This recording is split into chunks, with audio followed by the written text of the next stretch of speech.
Neuquén Informa. Noticias destacadas. El ministro jefe de gabinete, Juan Luis Pepe Ouzet, y la ministra de Educación, Soledad Martínez, encabezaron el acto de reapertura del ciclo lectivo en la Escuela Primaria 207 de Neuquén Capital, en el edificio propio reacondicionado y mejorado. Venimos haciendo una gran inversión, hemos ordenado del Estado, hemos orientado los recursos a la educación en gran medida, pero también a un programa de becas muy ambicioso, único en la región, intentando lograr una provincia que sea más equilibrada, más equitativa y llegar a todos los rincones de nuestra provincia con este tipo de obras que obviamente para esta gestión de gobierno son las más importantes porque están pensando y proyectando el futuro de las y los neuquinos. Más información en neuqueninforma.gov.ar.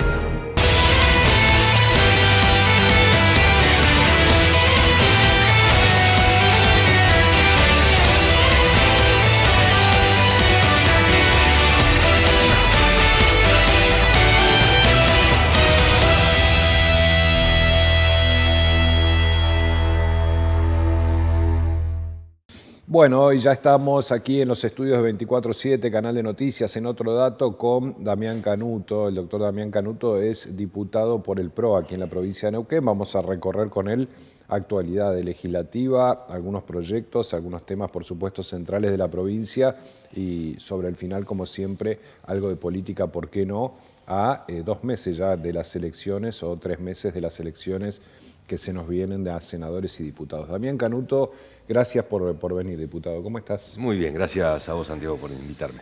Bueno, a ver, vamos por los temas de más próximos en el tiempo a menos próximos, si se quiere, o más abstractos. El tema del narcotest, que lo planteó el gobernador el 1 de marzo y ahora se está afinando como para que salga. Me refiero, bueno, para que la audiencia que no está al tanto lo siga, serían controles en los 3 poderes del Estado de consumo de drogas, ¿no? Sí, así es. Es un tema conflictivo, ¿no? Es un tema delicado, para mi gusto es un tema muy delicado.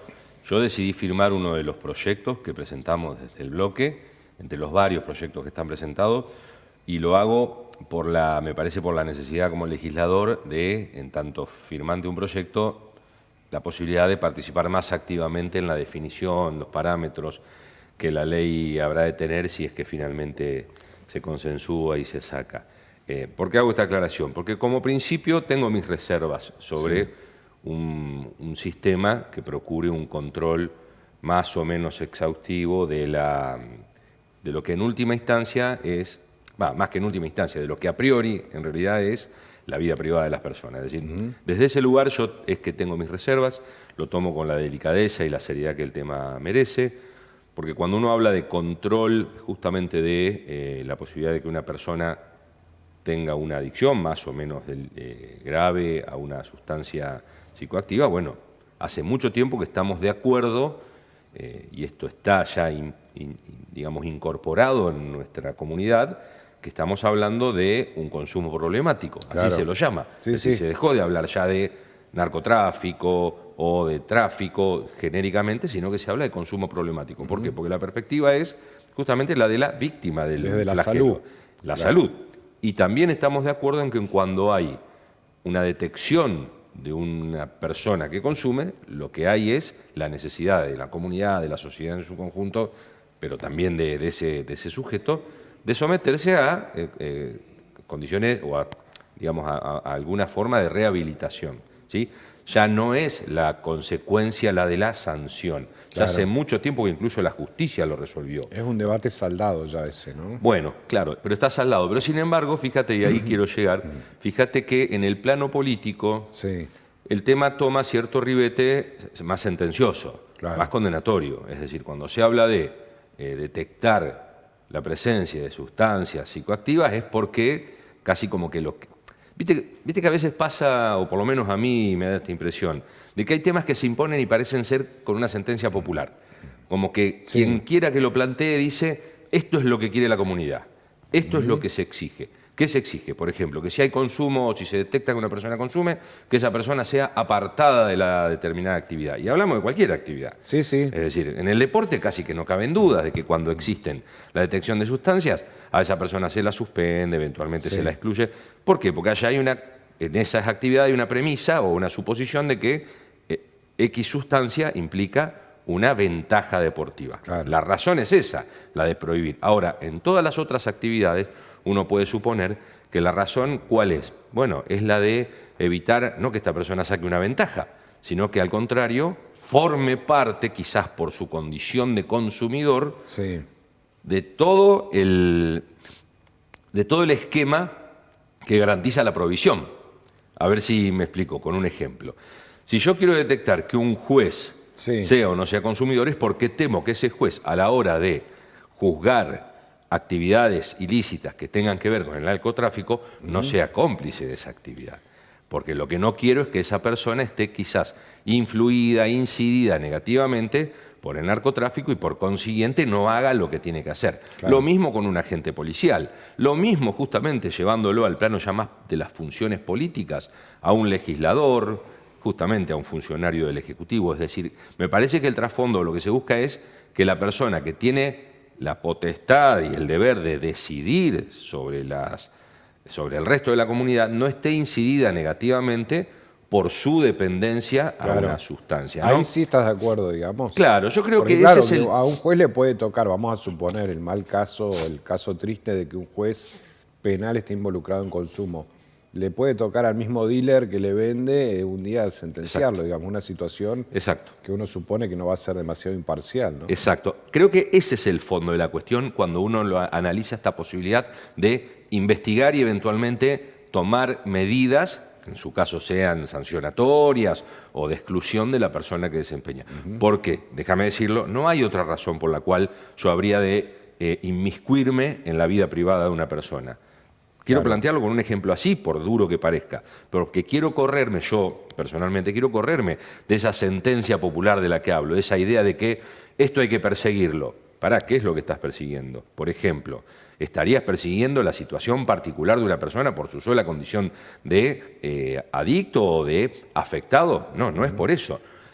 Lo mismo con un caso de un policía. ¿Por qué lo quiero detectar? Y porque quiero evitar que si esta persona, por su condición de, llamémosle, damnificado en tanto adicto a una sustancia, esté justamente involucrado en todo el entramado previo, en el delito tan complejo que es el narcotráfico. Porque lo que nos preocupa es, más que el consumo, el narcotráfico en sí. Claro. Si el consumo en sí mismo fuera un hecho que estuviera despojado de todo juicio de valor y que quedara en el ámbito de la vida privada de las personas, seguramente no sería un problema. Salvo, otra vicisitud que el tema tiene, salvo que ese consumo implique, por ejemplo, el desarrollo de una actitud violenta. Es decir, si yo sé que una persona con consumo de determinada sustancia y con un arma de fuego potencia claramente su capacidad de violencia. Bueno, es otra de las facetas por las cuales se presenta como quizás necesario o útil hacer una indagación sobre el tema. Pero después está, bueno, hecha esa salvedad, que lo que creo que para mí es importante, que es todo ese trasfondo, Bien. si lo vamos a legislar, ¿cómo lo legislamos? Justamente, ¿cuál es el límite? ¿Cuáles son las consecuencias que esa legislación trae? Es muy fino, ¿no? Porque uno dice, bueno, hay que, no sé, echar al que consume. Vamos a suponer que es a lo mejor la posición en la que se sube mucha gente, porque acá también se mezcla una mala relación que hay hace mucho tiempo entre la ciudadanía y la dirigencia política. Como que todo lo que se le pueda tirar o indagar, o atribuir negativamente a los dirigentes, hay mucha gente que hace una bandera de eso y agarra un discurso que en algún punto es fácil, ¿no? Pero uno por ahí, por el otro lado, dice, bueno, no se puede despedir a alguien por un tema de salud, ¿no? Es discriminación. Digo, allá hasta se podría dar una batalla legal. Sí, claro, no tengo duda. Bueno, por eso es que hago toda esta salvedad que parece ser una explicación previa, y que lo es, porque es muy delicado. Porque si llegamos a ese punto en el cual nos hacemos cargo de esa suerte de sentencia o condena social previa que existe, si es que existe, yo no estoy seguro, no sé si es la mayoría de la gente la que piensa esto. A veces asumimos que es así, asumimos que hay un reclamo social que pide esto.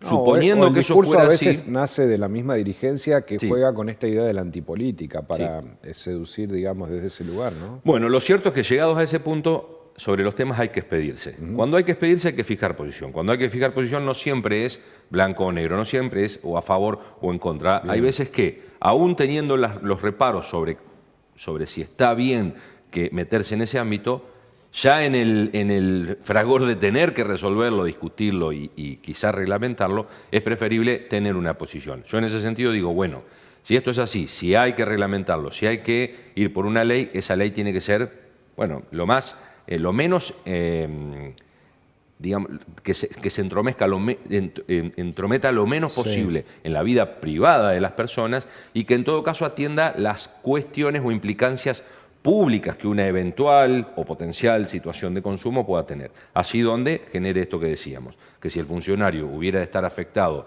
en su desempeño por el consumo, bueno, que lo detectemos. Y para eso, ¿cómo se hace? Bueno, la única manera es, ahí el principio, digamos, o la presunción de inocencia se mantiene, pero la única manera es establecer un sistema de controles obligatorios, regulares, más o menos periódicos y prever sus consecuencias. Claro, y privado, ¿no?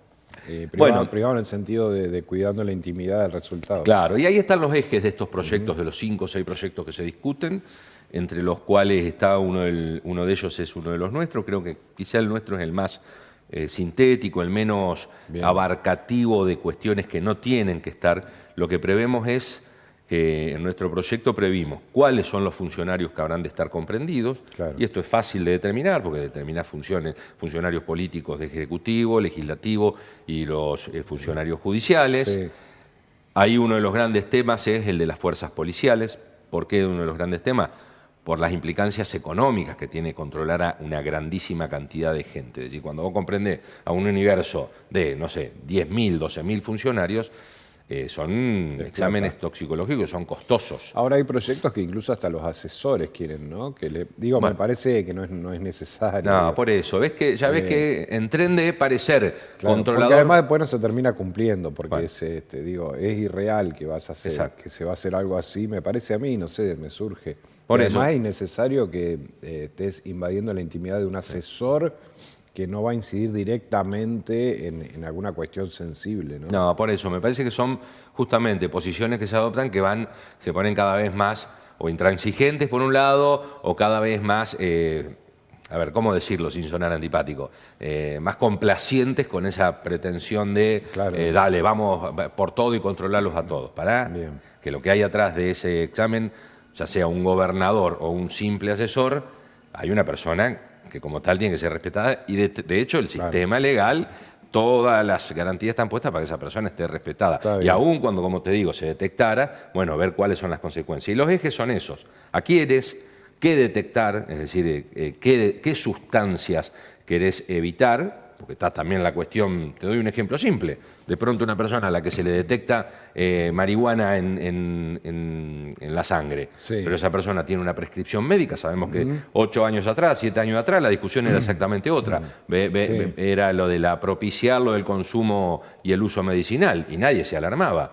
Pues si ahora yo digo, no, sin más ni más, la sola presencia de la marihuana implica, por ejemplo, consumo y por ende la eventual destitución. Bueno, pero ¿de qué estamos hablando? La propia ley estaría estableciendo cosas absolutamente contradictorias. Nosotros creemos que es en tanto sea sin una prescripción médica, por supuesto. Después, ¿cuáles son las consecuencias? No podés obviar esto que te decía también, la necesidad de, en tanto lo detectes, suponiendo que lo detectás, ante todo, proporcionar una ayuda a esa persona. Es un facilitarle el camino para resolver su problema. No simplemente caer con él, detecté que consume y lo destituís. Me parece que lo único que buscaría sería un escarnio público. Es un tema delicado desde lo jurídico, desde lo ético y también difícil de implementar, digamos. Sí.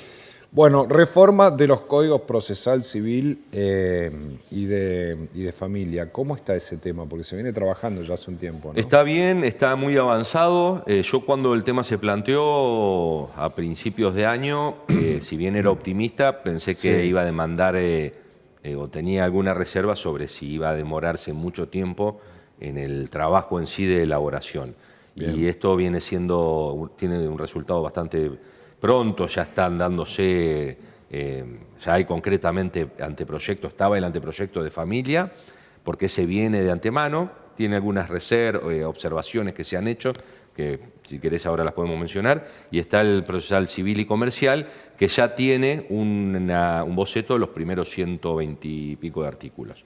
Ya los presentó el jurista el especialista que fue contratado por la legislatura para que el doctor Calviño, Sí. es un experto. Acá hay que explicarlo para que la gente lo entienda. Se necesita un redactor. Es decir, Claro. esto no es que se redacta, nos reunimos todos y a ver qué ponemos en el artículo 1. Tiene que haber técnica... Una técnica legislativa muy precisa, porque encima es una especialidad que requiere la de redactar un código. Es decir, un código es una ley, que es un plexo, un compendio de normas, donde a priori están todas las normas necesarias para la resolución de un proceso judicial, en este caso civil y comercial o de familia. Bueno, va bien, a mí me parece que está bien encaminado, que está cumpliendo con los propósitos, es necesario. Ya hay algunas cuestiones que se presentaron, como te digo, en el caso de las de familia, que es de autoridad de Kemmelmeyer, hay una gran preocupación de las defensorías, especialmente de la Defensoría del Niño, de Adolescentes, Sí. por la cuestión de que se mantengan aquellas normas provinciales que han sido útiles, que han sido pioneras en la protección integral justamente de estas personas vulnerables, como son los niños y adolescentes. Eso está la garantía, lo hemos hablado, que se va a mantener, es decir... Eso que la 2302, por ejemplo. Exacto, porque la preocupación es qué pasa si el código no contempla lo que ya preveía la 2302 y que funciona bien. Acá yo trataba de resumirlo en una de las reuniones que se hizo hace unos días de la siguiente manera. Donde la 2302 funcionó, no va a retroceder, al contrario, va a prevalecer. Bien. Es decir, será el código el que se adaptará a la 2302 y no al revés. Esa es una cosa que a mí me importa dejarlo claro como legislador que en última instancia me tocará pulir o aprobar o no un código. Esto es prioridad para nosotros, que la 2302, si funcionó y funciona bien, tiene que prevalecer. Justamente es la que le dará el sentido al código y no al revés, no que el código en una pretendida renovación o modernización vaya a tocar aquello que funciona muy bien y que, por cierto, en la que Neuquén es pionera. Neuquén ha sido pionera y se ha adelantado en estas cuestiones. Lo mismo pasa con algunas cuestiones del Código Procesal Civil y Comercial, donde por ahí el dogma parece ser como la oralidad.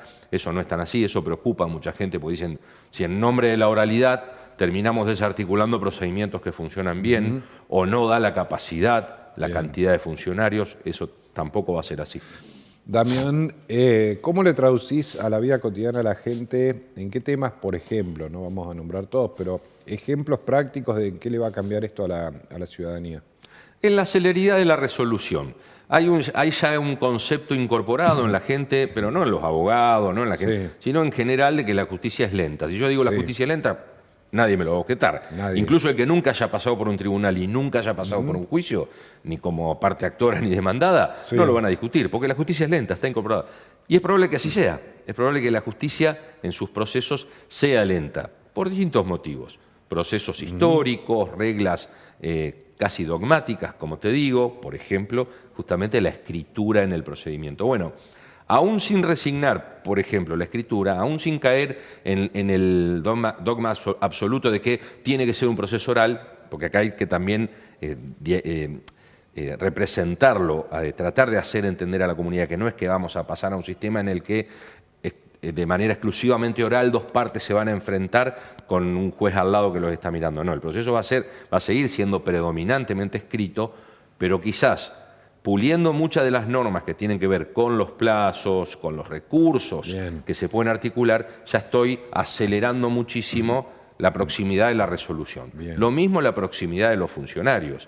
A veces en la vocación de hacer un proceso con más cercanía del funcionario, pensémoslo en el juez, terminó produciendo el efecto contrario. Hay un ejemplo que se ha dado incluso con unas reformas recientes. Creo que es una reforma que se hizo en Santiago del Estero, donde se le ponen a cargo del juez algunas funciones por las cuales tiene que directamente tomar una audiencia. Y vos me dirás, bueno, eso es lógico, está bien. Sí, pero sin embargo, está la demanda de audiencias que tiene el juez, que después quien termina resolviendo o escribiendo la sentencia definitiva o la resolución de eso es un sumariante. Con lo cual invierto la lógica del proceso. ¿Qué quiere decir? Que el juez escucha y atiende, y quizá un funcionario de menor rango es el que termina escribiendo, a riesgo de que esa persona sea la que esté resolviendo jurídicamente. Bueno, hay que romper un poco ese paradigma de cómo funcionan las cosas y establecer reglas más simples en cuanto a la resolución, a los recursos. Hay un tema que a mí me encanta, que me parece muy útil, que es la posible, todavía no lo hemos entrado a ver, o por lo menos no se ha presentado en el anteproyecto, pero es la incorporación de los mecanismos que se llaman de discovery, se los designa así genéricamente, que es en los cuales los abogados de la matrícula tienen funciones decisorias en un caso en el cual acuerdan, representando a las partes. Lo que acuerdan ya queda decidido por ellos. Exacto, donde uno puede le das entidad a un acuerdo transaccional, pero entidad jurídica, por resumirlo, o rango de sentencia, por resumirlo. No hace falta el paso al juez, digamos. Exacto, exacto. Con lo cual, en ese sentido se podría facilitar mucho. ¿Por qué? Porque estás poniendo en uno de los agentes del derecho, porque a veces se pierde de vista eso, el primer agente del derecho al que el común de la gente accede es el abogado, claro, por lo menos la primera persona a la que se le pide opinión. Después se empieza a transitar un camino a veces que es larguísimo, porque entran a jugar los funcionarios judiciales de determinado rango, defensores públicos. Y difícil de entender también para la gente. Muy difícil. ¿Dónde está mi trámite? Está en tal lado, ahora va para allá, ahora viene para acá. Difícil de entender para los abogados a veces. A veces hasta para los propios abogados, te lo aseguro, desde mi modesta experiencia, pero que ya llevo años, a veces es difícil de entender. Y no hay que tener vergüenza en reconocerlo. ¿Por qué? Porque el sistema es complejo en toda esta estructura y burocracia que históricamente se le ha dado. Está bien, es en garantía de una solemnidad, de formas. Esas formas fueron las que jugaron en contra, por ejemplo, de la celeridad a la hora de resolver los conflictos. Los conflictos privados se resuelven entre las partes. ¿Qué es lo que pasa? Las partes, por lo general, no se ponen de acuerdo, por eso llegan a una instancia de un tercero. Pero si están de acuerdo, no debería hacer falta. Ahora, exacto, si un tercero les hace ver con objetividad determinadas posibilidades de la prosecución de su reclamo, bueno, las personas lo ven, en general las personas lo ven, si le dicen, este es el límite que te pone el derecho, ¿para qué querés ir para allá si no vas a llegar? Bien. Me quedan dos temas. Uno, el proyecto para detección temprana de cardiopatías en niños que están en la panza de sus mamás. ¿Cómo va eso? Bien, lo vamos a tratar ahora, está por tratarse en la Comisión de Salud. Es un proyecto que creo que ya tuve oportunidad de contarlo, ya venía de mi gestión anterior, pero lamentablemente no había tenido tratamiento.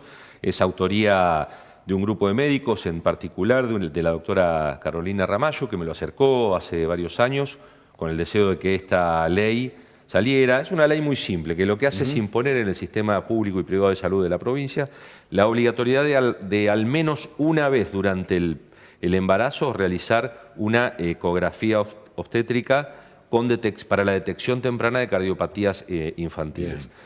Y vos me dirás que no se hacen. Sí se hacen, en general se hacen una y más ecografías prenatales, pero esta cuestión de la cardiopatía congénita no está incorporada como regla y puede pasar que muchos de los obstetras o de los médicos no lo contemplen, no lo tengan en cuenta. Y es vital, literalmente vital, la detección temprana. Doy un ejemplo. La posibilidad de que a un bebé no nacido se le detecte intrauterinamente una cardiopatía permite, por ejemplo, para su tratamiento más pronto, que el traslado sea de su mamá, de un centro de salud a otro. Y el traslado intrauterino es mucho más seguro que un traslado post-nacimiento. Es decir, cuando un bebé de 5, de 6 días nace con una cardiopatía congénita grave, lo cierto es que va a estar expuesto, su cuerpito y su corazón justamente, está expuesto a un mayor riesgo si tiene que ser trasladado aún en avión. Y además de urgencia, ¿no? Que no es lo mismo que planificado. Exacto. Bueno, en cambio, la detección temprana permite que de manera intrauterina se produzca un traslado, si es que ese traslado es necesario, para que su tratamiento, ya sea de manera intrauterina o post-nacimiento, pueda ser el mejor que se le pueda dar. La pregunta política, ¿por qué la neuquinidad?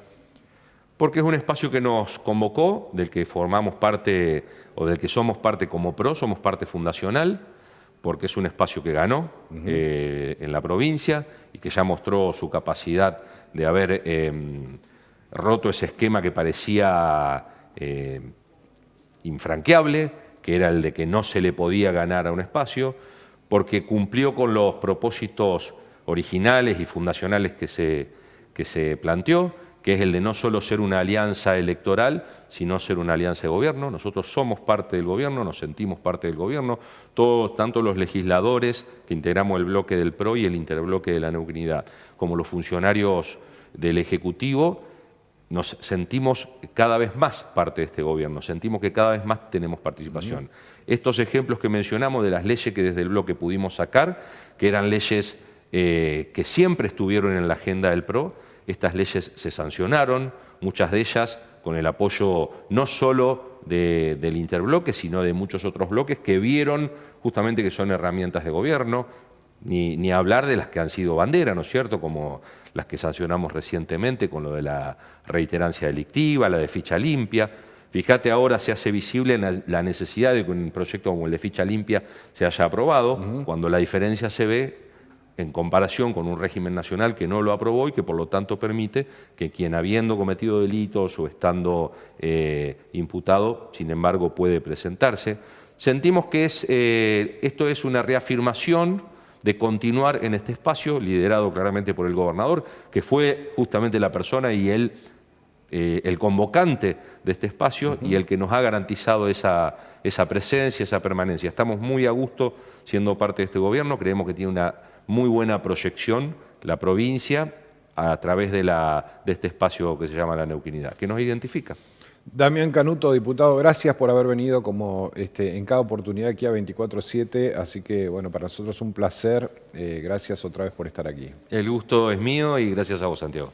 Damián Canuto, diputado del PRO, diputado provincial, ustedes lo escucharon junto a nosotros, pasamos por distintos temas legislativos y de la realidad provincial. Nosotros ya venimos al cierre de Otro Dato.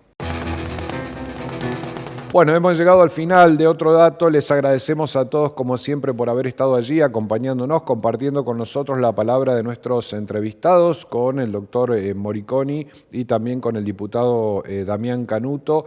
Como siempre, hemos intentado hacerles llegar a ustedes el panorama de todo lo que tiene que ver con la política, con la economía y con la sociedad. Nos encontramos de nuevo el jueves que viene, jueves de la semana que viene, a las 21 horas, como siempre. Que tengan ustedes unas muy buenas noches.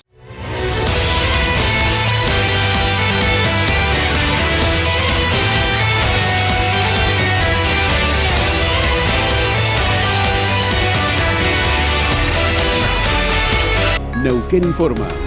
Noticias destacadas. El ministro jefe de gabinete, Juan Luis Pepeo Uset, y la ministra de Educación, Soledad Martínez, encabezaron el acto de reapertura del ciclo lectivo en la escuela primaria 207 de Neuquén Capital, en el edificio propio reacondicionado y mejorado. Venimos haciendo una gran inversión, hemos ordenado del Estado, hemos orientado los recursos a la educación en gran medida, pero también a un programa de becas muy ambicioso, único en la región, intentando lograr una provincia que sea más equilibrada, más equitativa y llegar a todos los rincones de nuestra provincia con este tipo de obras que obviamente para esta gestión de gobierno son las más importantes porque están pensando y proyectando el futuro de las y los neuquinos. Más información en neuqueninforma.gov.ar.